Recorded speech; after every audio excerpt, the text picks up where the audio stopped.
Ya, memang kalau kita lihat saat ini kan Pak Prabowo itu diwariskan dengan problem yang ruwet ya. Dari skala 1 sampai 100 itu beliau dikasih angka 34 sebenarnya.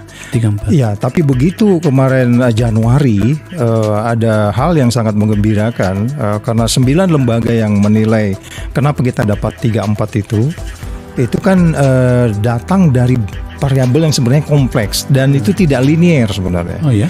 Jadi artinya banyak OTT pun belum tentu kemudian itu turun. Iya, kita pernah Bung Akbar kalau nggak salah masih di Komisi 3 waktu itu. Kita double kan OTT, almost double Pak OTT itu. Iya. Ternyata stagnan loh di 34 tuh, di 37. Dia nggak naik. Jadi maksud saya memang ini kompleks. Nilai 34 yang kompleks ini diwariskan kepada Pak Prabowo. Itu kan gambaran dari banyak hal. Dari 9 lembaga itu cara kita berdemokrasi, cara kita menata persaingan, cara kita menata ekonomi, cara kita menata penegakan hukum, terus kemudian siapa-siapa yang dinilai polisi, tentara, terus kemudian petugas cukai, semua itu mungkin ini gambarnya sebagai contoh, ini gambarnya. Kita ambil dari satu badan yang kita ambil paling kiri atas itu. Jadi gambar besarnya adalah Pak Prabowo diwariskan dengan nilai 34, tapi kemarin beliau tahun pertama naik ke 37, tapi kita ambil 34 ya.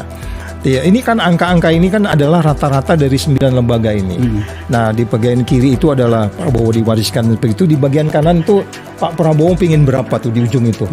Pak Prabowo pingin indeks persepsi korupsi berapa, ini nanti kita bisa diskusi lebih detail. Apakah mau bertahan di 34 atau kita obsesif sedikit di atas Timur Leste minimal. Iya, dan ini memang harus kita bicarakan karena ini parameter kan. Yes.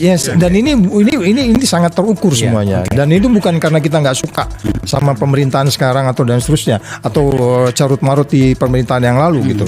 Jadi Economic Intelligence Unit menilai akuntabilitas dana publik, ya kan. Kemudian penyalahgunaan dana publik. Bansos itu dana publik. Pendanaan khusus yang tidak akuntabel. Ya kan, kembali lagi kalau kita bicara independensi badan audit. Kita harus Bung Akbar Faisal, ini sorry ya kalau saya mengatakan badan audit kita BPK itu kan semua punya background politik. Independensinya jadi masalah. Malah di kasus BTS kan salah satu kena. Saya tidak bisa membantah itu.